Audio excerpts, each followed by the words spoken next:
Another edition of Outside Shots presented by thelines.com. My name is Eli Hershkovich. You can follow me on Twitter at Eli Hershkovich. And before we get started, before I introduce my guest to my right, I guess, virtually, you can follow The Lines on Twitter, like I mentioned, at The Lines US. Give the video a thumbs up, subscribe, and ring the bell to get notifications whenever a new episode on any sports betting market, including college basketball, is up on The Lines YouTube page. TheLines.com is also giving away a $25 Amazon gift card in our daily college hoops pick'em contest. For more details, head over to play.thelines.com. And last but not least, as always, join the Lines Discord channel to get notifications when we place bets on any sports betting market, like I mentioned, including college basketball. And if you're listening to this podcast on Apple, Spotify, whatever it may be, please give us a 5-star review. It really helps us boost the podcast. But without further ado, time to introduce my guest today. And he's doing this from an airport in San Francisco. Rocco Miller. You can follow him on Twitter at RoccoMiller8. College basketball bracketologist for the Bracketeer and a contributor to Fielding the 68 as well. Field of 68 Network. What's going on today, Rocco? Thanks for joining me. Hey, Eli, I'm doing great, man. It's just, 2 days until March, but it really feels like March as we record this on the 27th of February. It's a week where, and a day here on Monday where we will start the first conference tournament in the Atlantic Sun.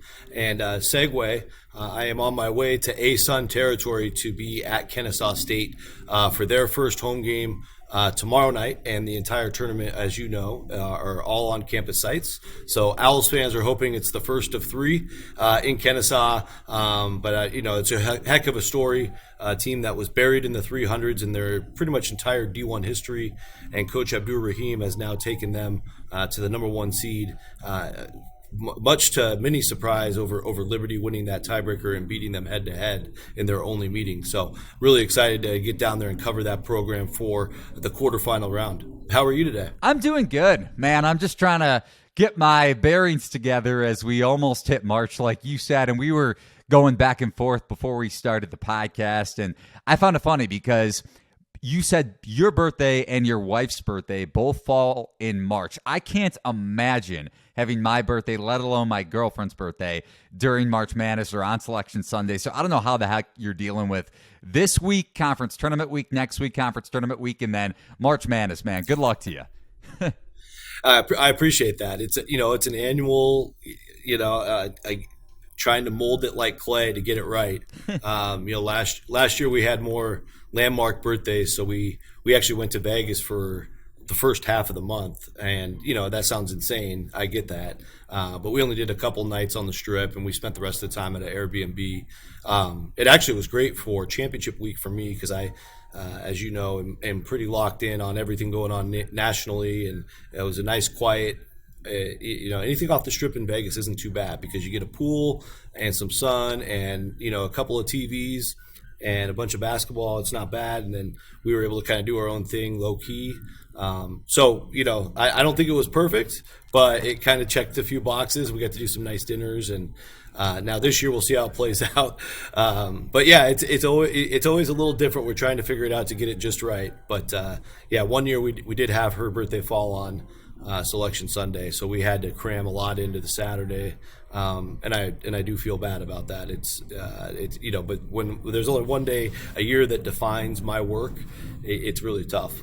Yeah, no question, man. Yeah. And Rocco's a great follow. Like he said, he's covering college basketball. He's traveling all over the country and also posting a ton of bracket updates. Remember to head over to thebracketeer.org and follow him on Twitter at RoccoMiller8. Truly one of the best follows in college basketball. But Rocco, before we get started here previewing 4 conference tournaments and looking at the odds that go along with them, I know you're not a bettor per se, but your analysis basketball-wise is fantastic. So really pumped to have you on the pod to break some of these conferences down. But first and foremost, want to get to your biggest takeaway from the weekend that was in college basketball before some of these mid-major conference tournaments tip off. And I'll give mine, and then we'll get started previewing the 4 conference tournaments: Horizon League, and WCC, very close to you in San Francisco. Missouri Valley Conference, otherwise known as Arch Madness, and the SoCon. But like I mentioned, your biggest, I guess, highlight from the college basketball weekend that included a ton of buzzer beaters. Right. Yeah, I mean, the very first thing that comes to mind is the three-quarter court shot by Arizona State that dramatically changed a lot of things. And I don't know if the common college basketball fan understands that. But what that shot meant was obviously an Arizona State road win at Arizona. At the time, Arizona was number 6 on the overall bracketology board. So that is the 6th best road win money can buy for a bubble team. Arizona State was a team coming into the weekend pretty clearly on the outside looking in, but it has done some nice things here and there throughout the year. They have a Creighton win. They've done some good work away from home in general, and they really just need an elite win to get back in the mix, and here we are, right back in the mix. Furthermore, they have a ridiculous final stretch where now this next weekend they'll be at both UCLA and at USC. If they pick up one of those two, you're almost kind of thinking that they're probably going to find a way in. And that's dramatic for a team that was, if he was guarded a little bit closer or, if a lot of different things happen, they lose that game. We're not even talking about them at all. And then the last layer to that, like I said, this is a multi-layer burrito here, Eli, is Bobby Hurley has not signed a coaching extension to stay at Arizona State. So there's swirling rumors on, if they do get to the tournament, he probably gets an extension and stays. But I'm sure his agent is now talking to, or has been talking to, other athletic departments about a potential parachute move that we've seen become popular in recent years with Mike White going from Georgia from Florida. Shaka Smart, of course, parachuting from Texas to Marquette. This is becoming a much more common thing in the business. Hurley's a prime candidate for that. And that shot just might have drastically changed his life. We'll see how that plays out. But that, to me, there's nothing really bigger than that. Outside of that, my bigger takeaways after really diving into bracketology this morning were the amount of teams that lost between the 4 and 6 line projected. Beginning with Virginia, just getting blown out again. They had a really horrible week, losing badly to Boston College and North Carolina. They haven't performed well. Their numbers are really dropping fast. And the hard part for me is the committee had them on the bracket preview show, the 10th best team. And they typically like to keep those teams pretty close to where they had them by the time we get to Selection Sunday. But it's really hard to argue that Virginia belongs up there anymore. And, a team like San Diego State, who won on their own buzzer beater at New Mexico, is really kind of benefiting now because teams like Iowa State, Miami took a rough loss on another buzzer beater. Creighton fell pretty convincingly to a non-tournament team. So this opportunity for San Diego State to really skyrocket emerged. And so I'm having a difficult time, placing those on how I think the committee would do it. But it's really opened up a lot of doors here in that middle part of the bracket. Yeah, and West Virginia, which is on the bubble, probably still and has a good opportunity as we're recording this today on Monday. Nearly upset Kansas on the road despite shooting pretty poorly from behind the arc. But my biggest takeaway, I know you mentioned Virginia really quick too, and you also mentioned off the strip, not necessarily sports books, but Circa Sports is off the strip. And pretty much during Virginia's run atop the ACC during the regular season, I know they're not there right now, but between 40, 50 to 1. So it, from a betting standpoint, and also people just watching this that are casual college basketball fans, it shows you why the sports betting market and monitoring the sports betting market is important, because you look at a team like Virginia that, yes, was playing really good basketball, but the betting market didn't think was deserving of, let's say, the top 10, 15 shortest odds among national title contenders. But really quickly here, my biggest takeaway from the weekend, Indiana going on the road to Purdue at Mackey, with the Boilermakers having a shot to win the Big Ten title, regular season title, that is outright. Jalen Hood-Schifino putting up 30-plus points, dominating Purdue's ball screen coverage. And I posted a video on this earlier today on Twitter. Zach Edey and how Matt Painter tried to design Purdue's defense in that game because Edey's played drop coverage, and Painter's done this with all of his bigs pretty much during his tenure at Purdue because he has a Zach Edey-like big, not necessarily a 7'4" big, but a dominant big like that pretty much every season. And he dropped Edey back even deeper to account for the Trayce Jackson-Davis lobs that they got picked apart by in their first matchup at Assembly Hall when Jackson-Davis had a monster game. Jackson-Davis barely did anything, but Hood-Schifino's recognition and Mike Woodson's recognition to take advantage of that soft drop coverage, and that's why Hood-Schifino had a huge game.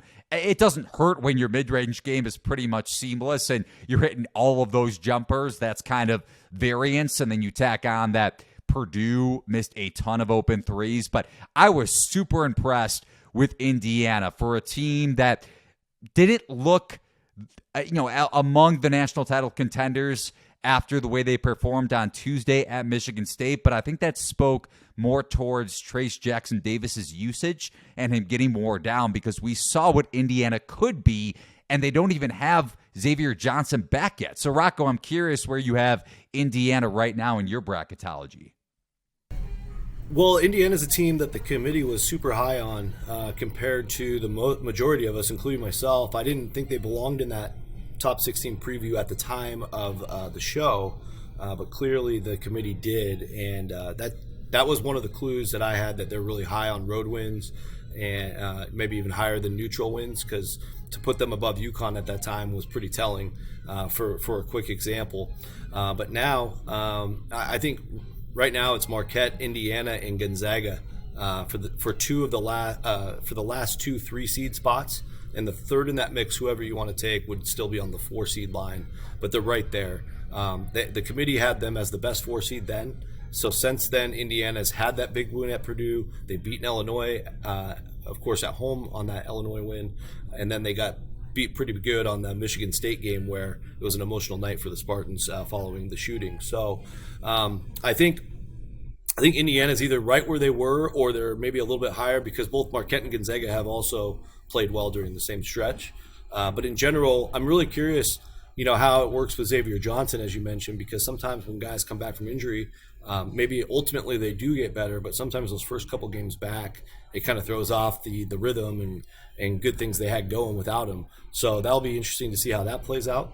And then another thing is Indiana's like a team where they're capable of sweeping a team like Purdue. They match up really well with them, but they also got swept by Northwestern. So for futures conversation, you could see a ton of variety of outcomes for Indiana, including maybe even a first-round exit. Yeah, you mentioned that on the last podcast we did, Rocco, and I'm going to quickly slide past your Indiana hate here. I'm just kidding. But if you do want to... No, I love Indiana. We're good. We're good. We're all good. If they're... Rocco, again, I mentioned this earlier, but I know you're not a bettor. And let's say I throw some odds at you here really quick, because I would be interested in your opinion. Circa Sports, one of the books off the strip in Vegas, has Indiana priced at 40-1, best price in the market by far. And you could check out all the national title odds across various legal books around the country over at thelines.com. But Houston, the favorite pretty much all season, or at least in the latter part of non-con into conference play, plus 600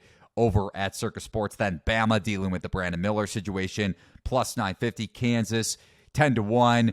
UConn, you mentioned them too. They're playing really well of late, 15-1. I have a breakdown over at thelines.com if anyone wants to check that out on a money line rollover strategy, potentially, just because of how UConn's early season success is baked into the market at this point. But we hit on some other teams in our recent podcast that we did together. TCU 22-1 over at Circa. Actually, as I speak, Indiana down to 32-1. So they just moved from 40-1 down to 32-1 while we're recording this episode, which is pretty awesome. And I think the Rocco Miller haters out there just bet Indiana to win the title. But Rocco, any of those teams stand out, or any team that I didn't mention kind of tickle your fancy to have a shot to win the national championship that may be a 3, 4, 5, 6 seed?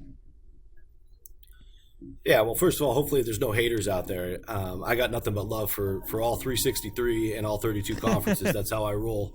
But I think those are very interesting things because I don't really concentrate on that. I would say, just as a general rule of thumb, I'll probably say this every single year. If your team doesn't have, if the team you're looking at doesn't have a bona fide pro, like you can't look at him and say he's a pro, they're probably not winning the title. So that's a good place to start. And there's a couple teams like Gonzaga, for example. Like I think maybe Timmy, of course, will have probably a cup of tea in the NBA. I'm not sold on the rest of their roster, having a long NBA career. Totally could be wrong about that, but it's not as clear cut as the last Gonzaga teams. So that's an example of one that maybe to avoid. Yeah, I think you look in that range and you see like what UConn's ceiling is based on what they did in the early part of the year, and now they've started to blow out. They just recently blew out Providence. Perhaps UConn, you could. I have no idea where these things are priced, but that's a team to maybe keep your eye on. I've always said Miami, and maybe Miami's getting even nicer because they just lost to Florida State a little bit unnecessarily. It didn't really deter me from my feelings on them because that's a rivalry game with Florida State where they basically played like it was their national championship and won on a crazy buzzer beater. I still got my eye on Miami. I love that TCU call, and I would say, I've said Creighton most of the year, but some of the recent performances kind of they're starting to feel like the old Creighton that doesn't really do a lot in the tournament. So we'll see how that plays out. Yeah, and one of the teams that you mentioned, and we've gone back and forth on them, UConn. I've heard a lot over the last week, just in terms of their last two NCAA tournament performances. The first round exit to Maryland, followed by the first round exit to New Mexico State. But you go back to the Maryland game, RJ Cole wasn't healthy. He was dealing with a concussion or post-concussion symptoms following the Big East tournament. And then last year, that game was tied. I was super impressed, honestly, because I don't know how much that had to do with Dan Hurley versus the team just kind of came out flat. And I guess that's more so a reflection of your coach. But also, sometimes when you face a mid-major team like that has not a pro, but an elite college scorer like Teddy Allen, or at least from the mid-major ranks, that can dominate you like that or gets hot, there's nothing you could do. That's why variance exists, not only in the non-sports betting world, but especially in the sports betting world where you get upsets like that. Yeah, I totally agree with you. I would say in this modern net era, we've only had a couple tournaments, right? Since 2019, we obviously got robbed in 2020, sadly, but we've had a couple now. I've said this a few times recently, where I think the 5-12 and even the 4-13 games, in a lot of cases, will be better games than the 7-10, the traditional 7-10 and 8-9s, because I think in the net era, you're seeing a lot more power conference teams fill up the 8-9 and 7-10 lines. And you're getting one team that kind of runs away with those games and the other team just being like, well, okay, we're happy we made the tournament. We're a power conference team. We've seen Marquette get destroyed in that situation. We've seen Oklahoma get destroyed in that situation. We've seen Wisconsin get destroyed in that situation. If you're playing a 4-13 or a 5-12, you're playing a darn good team with huge aspirations. That is a conference champion that's won the majority of their games. Most of them have won over 25 games. And it's a whole different can of worms. And that's exactly what UConn had to face. Whereas if they had a little bit better seed, maybe like a 3 seed or higher, they're not in that situation. So I think that's just a dynamic in general for everybody to keep in mind, is that these 5-12 and 4-13 games are going to be much, I think, as a weighted whole, better games than 8-9 or 7-10. No, it's a really good point. And Rocco knows mid-major hoops like nobody's business. So really pumped to have him on to break down these 4 conference tournaments without further ado, because I think we've been pretty much teasing it the entire podcast so far and doing some weekend breakdowns and that kind of stuff, title features as well. But really good stuff so far on the podcast. Remember to subscribe to Outside Shots on Apple Podcasts or wherever you find your favorite podcasts. So looking, Rocco, first and foremost, the Horizon League, and looking at the latest odds per FanDuel, I'm going to have a write-up on this conference tournament, which gets started on Tuesday. We're recording this podcast on Monday, February 28th. Youngstown State, the favorite to win the Horizon League tournament at plus 150. Cleveland State right after that, plus 430. Northern Kentucky, plus 470, followed by Wright State at plus 650. Milwaukee, Robert Morris. Detroit, Mercy. I want to get to Detroit after you go here in a sec. But Oakland, plus 2,500. Detroit around the same price. Then Purdue, Fort Wayne, IUPUI, and Green Bay. So, Rocco, big picture here. What do you make of the Horizon League, and maybe a long shot, or do you think one of the favorites ends up taking this conference tournament? Yeah, this is a fun one. It always is, and I think you got to start with the fact that this tournament reseeds each round, and they'll play all the way through the quarterfinals on campus. It's a huge distinction between each conference tournament, and so as we preview each, I'll try to make a comment about that. But once they get to the last 4 teams, we go to Indianapolis in more of a neutral setting, and that'll be interesting because some of the favored teams are from the state of Ohio, not as directly. Sorry about that. Not as directly, close to Indy as some of the others. So that'll be fascinating to see what kind of fan support they get. A lot of that can make a big difference. But Youngstown State, you have to start there. They're the elite offensive team, and they've really started to maybe pick it up a little bit better on defense. They've had a really tough defensive year most of the year. But in most of these types of deals, you got to have a good offense to carry you through each round. And I think Youngstown's in a situation where they'll get the winner of Detroit Mercy and Purdue Fort Wayne in the quarters. And Antoine Davis, a huge story coming in, trying to continue working towards that Pistol Pete record. They'll have to keep winning for him to get there. And Detroit Mercy has that first game at home. I do think that's who Youngstown ultimately plays. And I do think, Youngstown probably a little too strong for them, but that should be a really fun quarterfinal. In this league tournament, the quarterfinals, was it 2021 here was just absolutely insane. 3 of the games went to overtime. The number 1 seed Cleveland State had to go to triple overtime before ultimately winning the whole tournament. And that quarterfinal round is wild. And I think that's coming up Thursday night. So just tune in for that. The 4 teams that I think that will get to Indy, I'm going with Youngstown State. For reasons I explained. Northern Kentucky is a team I'm going with in the next part of the bracket. I think they'll end up pretty clearly playing Oakland in that round. Well, they're already lined up with Oakland, But I give the Norse the nod there, even though it's been a series where the road team won at each team's place. So this game being at NKU, Oakland probably being confident coming in. I just think what Northern Kentucky continues to do, they had to finish 4 straight on the road to end the regular season. They get 3 of those 4 done. And pretty tough games they had to go win. And I think they're feeling really good coming into this tournament. I think it's just enough to get them over the hump. But Campy's team is always tough. And then the next team I have going to Indy's Cleveland State. Cleveland State will have to likely take on a Robert Morris team who's hot and cold. Robert Morris had an incredible week 2 weeks ago, knocking off 2 of the best teams in the league. They turn around and lose to IUPUI. And now RMU's got to beat our IUPUI here just to get to Cleveland State. But the last time the Colonials and the Vikings met up, Eli, it was a 57-55 rock fight in Cleveland. Both teams only made 4 3-pointers in that game each. So that's a game coming up most likely on Thursday, assuming Robert Morris gets past IUPUI. That could be a real low-scoring game and a real grinder. But I like the character of this Cleveland State team. It's a team that I saw in person last year. Spider Johnson's one of my favorite players. He exudes toughness. So a slim nod to the Vikings. And then the last team in India, this is my surprise, the one you've been waiting for. I thought it was a surprise, but the way you read the odds, it sounds like this is what everybody's expecting. Is I do expect Wright State to not only have a cakewalk with Green Bay, the much weaker team between Green Bay and IUPUI in that first game, but also be able to go into Milwaukee and get the job done. And I think, it's interesting to see a 7 seed play a 2 seed, but actually the 7 seed swept them during the season. And, Wright State is actually, if you look at the data over the last 5 weeks, they're playing the best ball in the whole league. And so, some of that doesn't show up in their record, but on a possession-by-possession basis, it is showing up. And I think the coaching pedigree of Scott Nagy, you can never count him out in an event like this. And I think they're kind of due.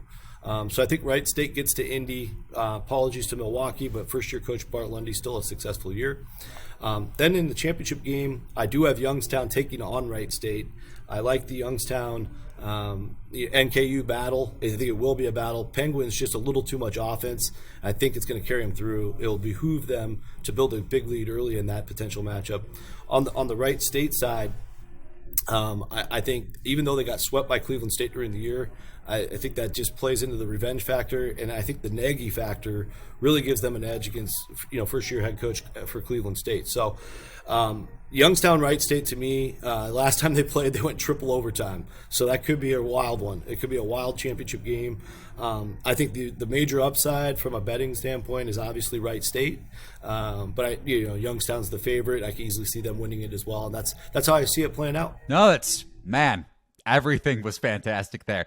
Trey Calvin, one of the better mid-major scorers and prolific scorers, not only, again, in the mid-major ranks, but across college basketball. So Rocco mentioned Wright State plus 650, and if you kind of look at the way this defense is structured, and not only are they playing really good basketball of late, like Rocco mentioned, but defensively, even though they're about in the middle of the pack in terms of the conference in Horizon League play, they force opposing offenses to play in isolation, because you look at opponents' assist rate, and they're allowing the lowest assist rate in conference play. So like you mentioned, from a schematic standpoint, from a coaching standpoint, with Nagy, he definitely structures his defenses really well, especially in a tournament setting and being difficult to prepare for.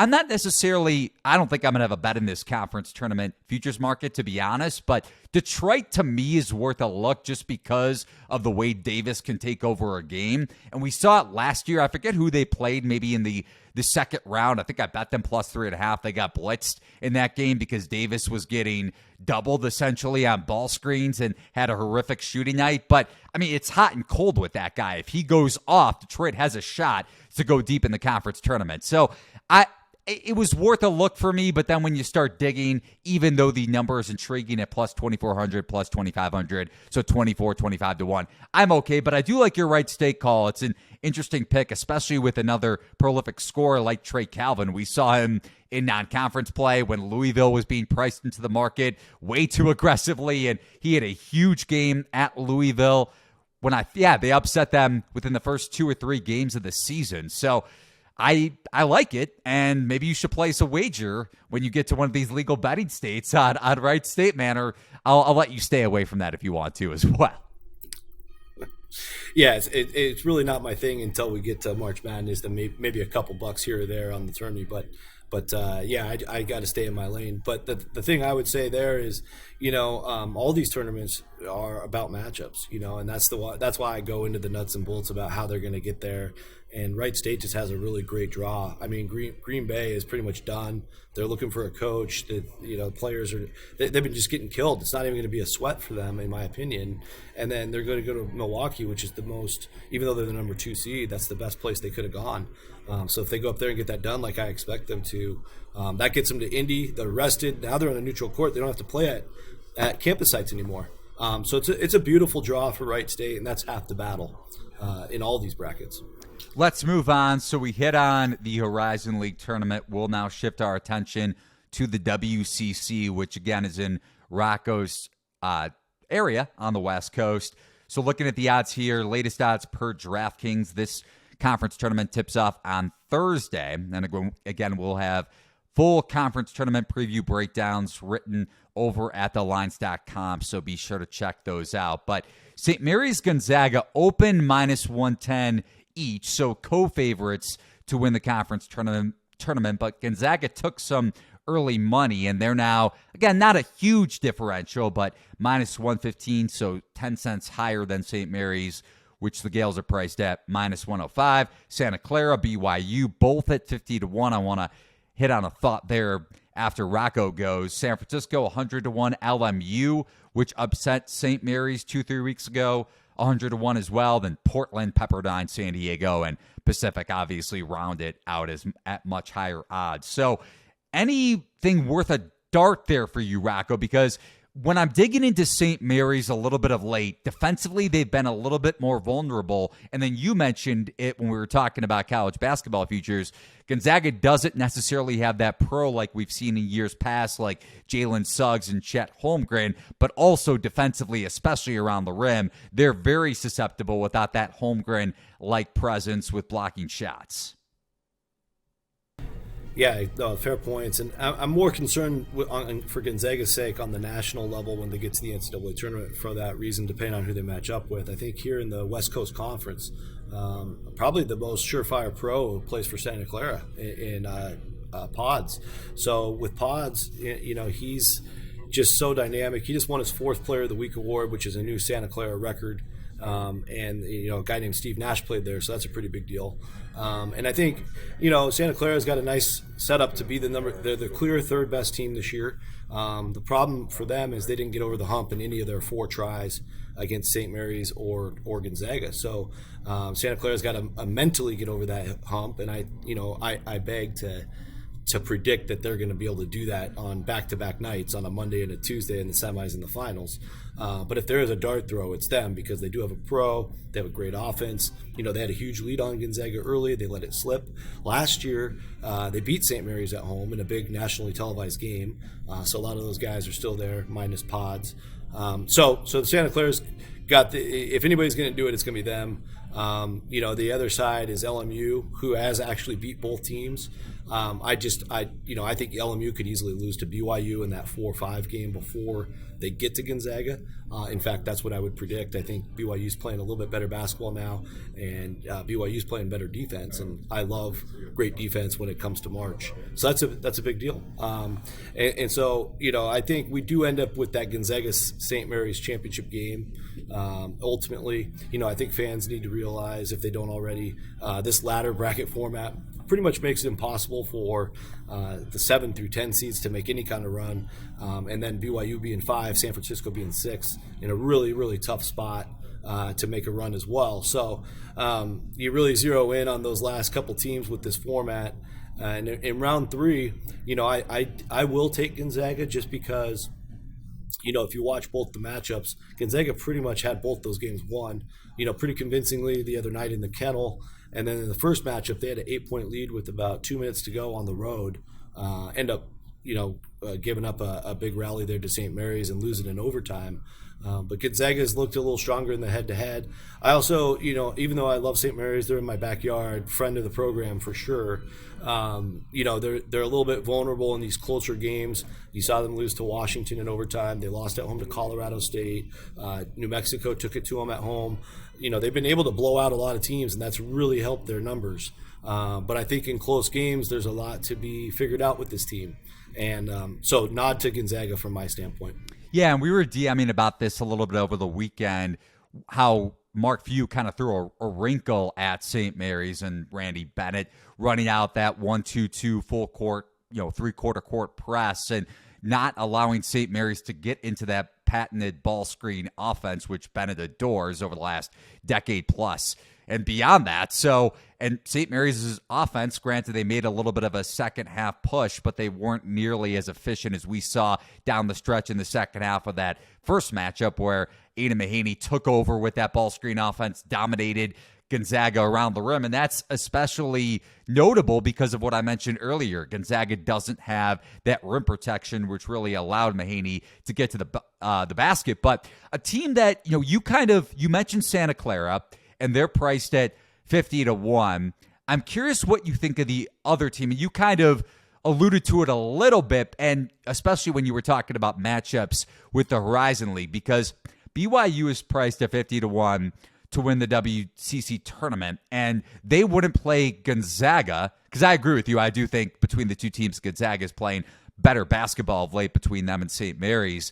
So BYU wouldn't face Gonzaga until a potential title game matchup. They would get St. Mary's in the semifinals, and they've played 2 very close games against them already this season. BYU has the second-rated adjusted defensive efficiency in conference play, so that's also notable. And then you don't necessarily have a pro, but a really good collegiate player in Rudy Williams. So any shot you would consider BYU, the Cougs, to make it around, and a tournament-proving coach, too, in Mark Pope?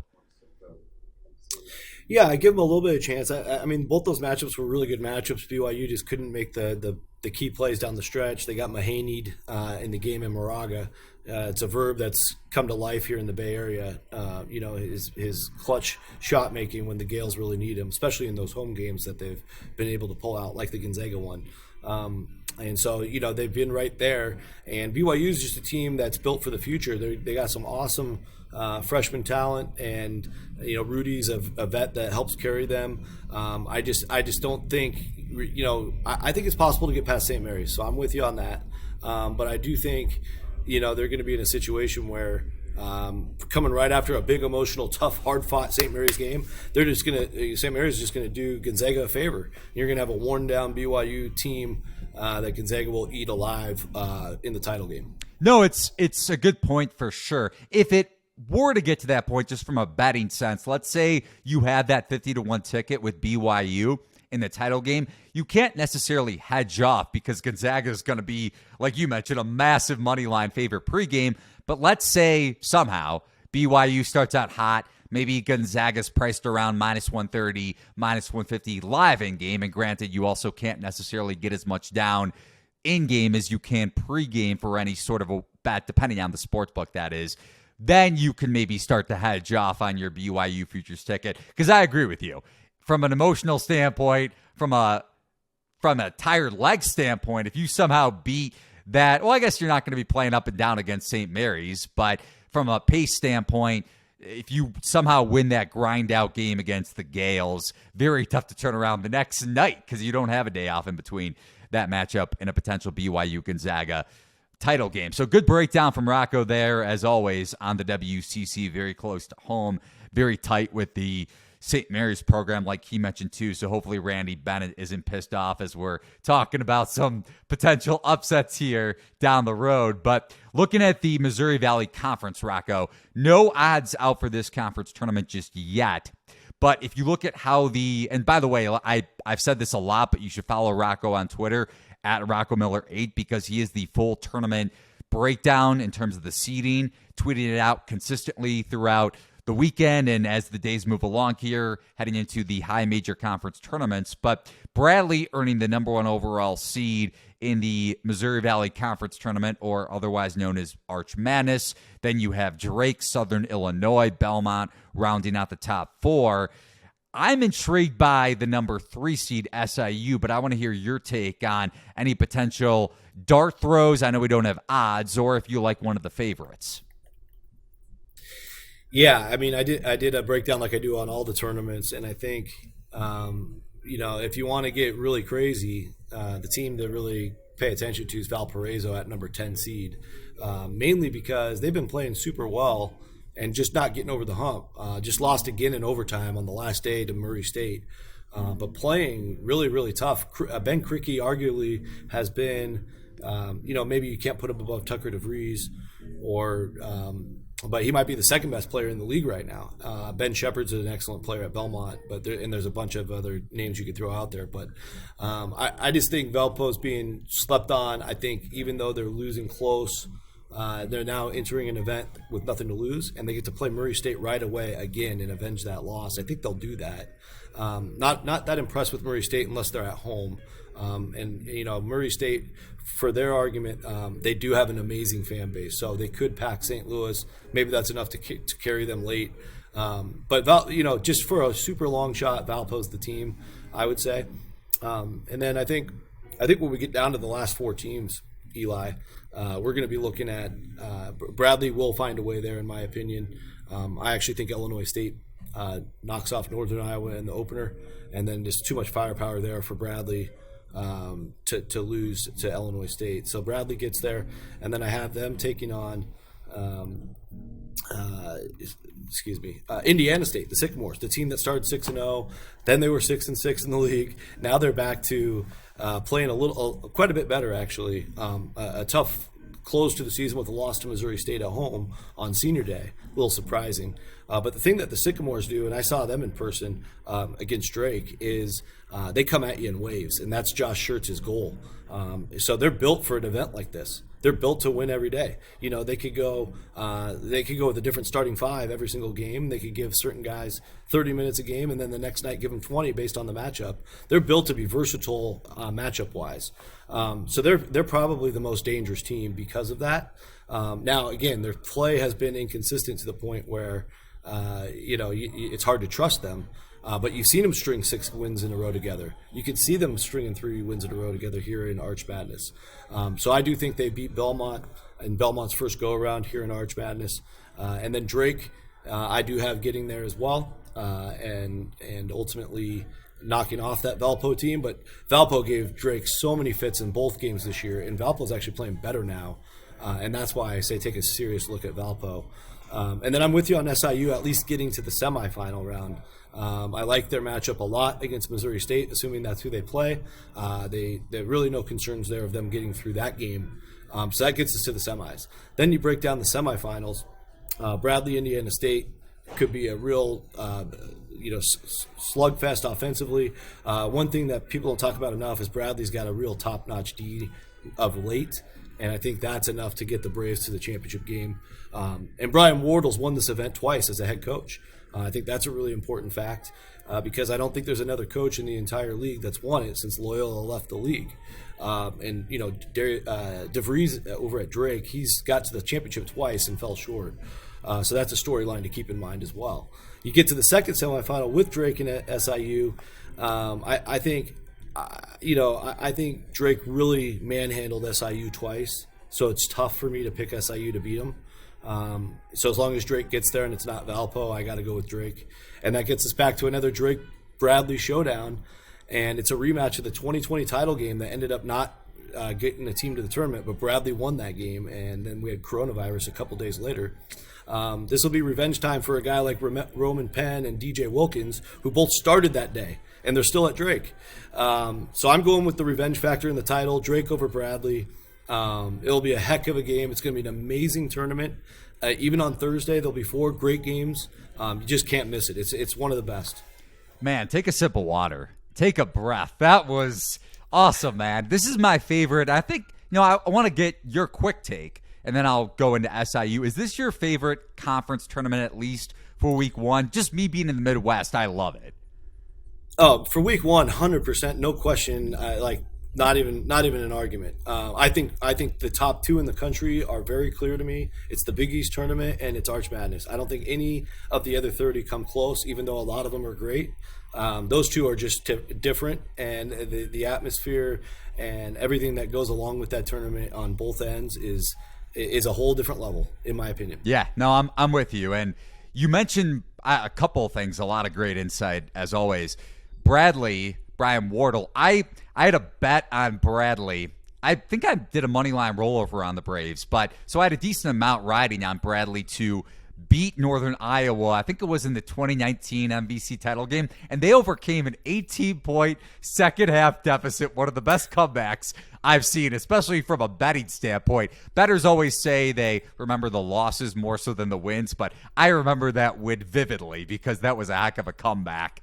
But you also mentioned Bradley against Illinois State potentially in the first round. And one important note for those second-round games, so the quarterfinals on Friday, usually the first-round games in Arch Madness tip off at night. But a lot of these games, especially Illinois State, let's say the Redbirds get to the quarterfinals, that Thursday game tips off on, I think, Thursday at noon. So they're going to have a full 24 hours to prep for the first-round matchup, or the second-round matchup, I should say, in the quarterfinals against Bradley versus what it's been like in the past. So you mentioned that in terms of not only dissecting matchups, but dissecting rest time and all that. Definitely important to note. Yeah. But the team that I mentioned, and you said you like SIU, I'm completely with you on the fact that I think Valpo can give Drake some fits, especially when you go back to those first 2 matchups. I know Valpo didn't pull off the upset, but like you said, they're playing pretty good ball of late. So the team I'm looking at, like I already prefaced, is SIU. You said Bradley has the only coach to win a recent Arch Madness championship. Mullins was on those Loyola Chicago staffs. Yeah. So One of the best defensive coaches to me, not only in Arch Madness and across college basketball, really. So that's I love him from a prep standpoint too, not having rest in between and coaches not being able to dissect his defensive game plan because of what he throws at you, throwing a ton of ball pressure. SIU generates the highest opponent's turnover rate in Missouri Valley Conference play. Now, the question is, because we saw this come into play last year when SIU took on Drake in that second round matchup, so in the quarterfinals, SIU shot like crap pretty much in that game. So this team relies on the three-point line pretty much more so than anyone in conference play. Lance Jones is going to be the key there because he's shooting around 27, 28%, but I think around 40% of his shots are, or actually it might be up to 60% of his shots from just overall are from deep. So his efficiency, and obviously the rest of those guys, Xavier Johnson for SIU has a pretty good three-point efficiency. The other Xavier Johnson in college basketball, not Indiana Xavier Johnson. So if SIU could face a team like Valpo in the semifinal, if Valpo could upset Drake, that's why I'm very much more intrigued about SIU just because of the path and from a price standpoint rather than rolling along the money line. So money line rollover. And then SIU Bradley did get the best of SIU in both of their meetings, but it took a 4-point play in their last matchup to get the job done. SIU was pretty much I don't want to say pretty much, but they were up by 2 with about 20, 30 seconds left in that game. So very high on the Salukis. I'll have a full write-up of the Missouri Valley Conference tournament at thelines.com. But Rocco, any closing thoughts on the MVC or my SIU takes before we get to the SoCon here really quick? I like them. I think at many points of the year, I would have had SIU and all my preseason work as well. All my preseason work is designed to have a regular season championship prediction and a conference tournament championship prediction because it is 2 different seasons. I had Drake as my regular season champion preseason. I had SIU winning the event for a lot of the same reasons you said. I'm a defense first oriented thinker, and I see defense win a lot of these types of tournaments. To see Bradley outperforming SIU had to make me shift gears a little bit. And then, of course, looking at those 2 head-to-head matchups with Drake where it just got actually, SIU did beat them by 4 at home in a very low-scoring game, 53-49. But getting blown out more recently, and SIU maybe not performing as well down the stretch, having to really inch one out at UIC in the final on the final day in the last minute just gave me some hesitation on the Salukis. But overall, I definitely agree with your sentiment. And you know how it is. When you get to St. Louis, you got a clean slate. You start fresh, baby. So, a lot of things can change between now and then. Yeah, and you mentioned that low-scoring game between SIU and Drake. Not only are unders a thing to pay attention to in this Arch Madness, but if SIU can play at their pace, because they really want to slow it down. Yes. Bottom 30, bottom 35 in tempo across college basketball. So that's the way Mullins wants to play, and I think SIU, we don't have the odds yet, so haven't pulled the trigger, but very curious to see what SIU opens up at. Rocco, I want to get your take quickly because I know you're taking off here in a little bit. Very understandable, man.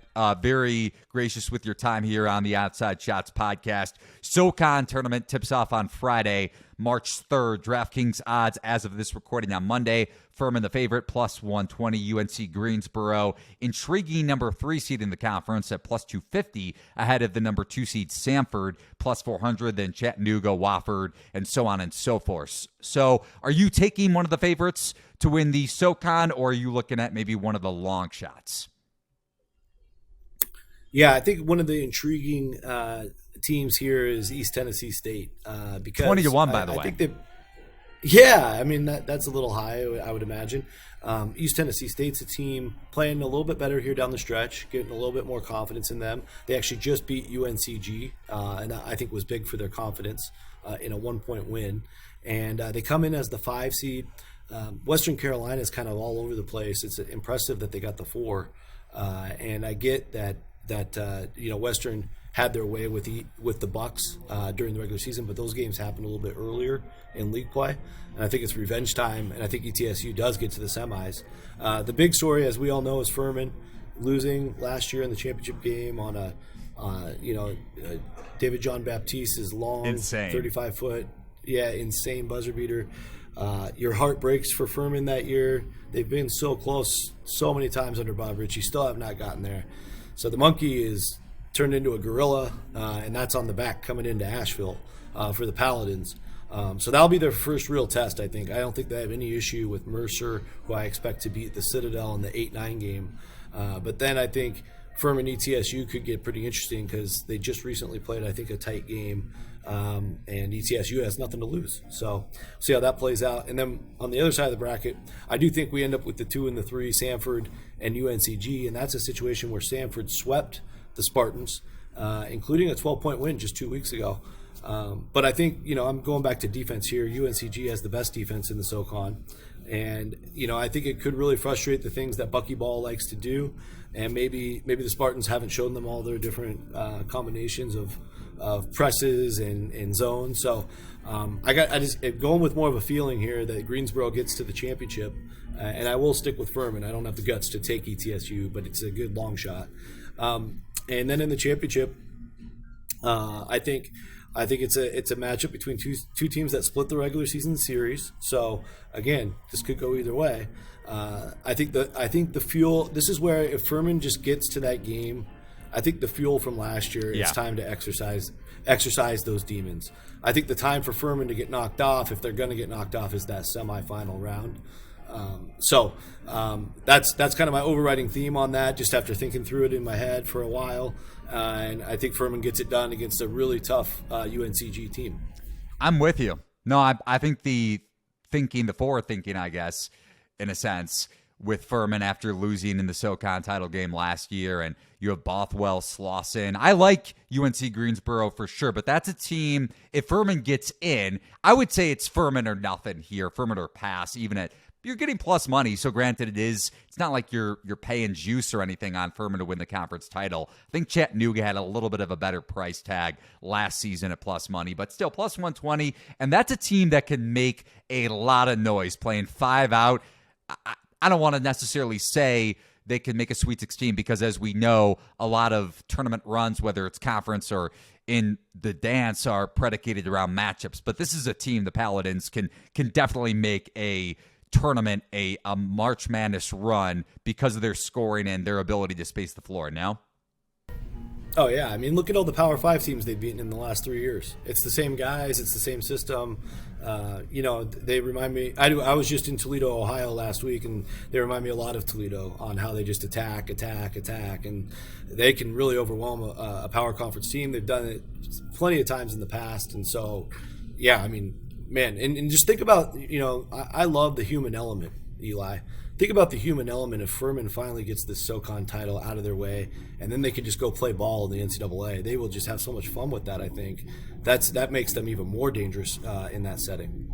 Be sure to do our guy Rocco Miller not necessarily a favor, just how about a kind gesture? Check out the Bracketeer.org, one of the best college basketball analysts around. I think this was a phenomenal breakdown by you looking at these 4 conference tournaments, man. And I know you're taking off here in a bit to head over to the A-Sun tournament, so I'll let you go here in a sec. But thelines.com is giving away a $25 Amazon gift card in our daily college hoops pick'em contest. For more details, head over to play.thelines.com. Subscribe, rate, and review The Lines podcast on Apple, Spotify, or wherever you find your favorite podcasts, and follow Rocco Miller, of course, on Twitter at RoccoMiller8. For Rocco and myself, Eli Hershkovich, thanks for checking out this conference tournament preview episode of Outside Shots presented by thelines.com. So long, everybody.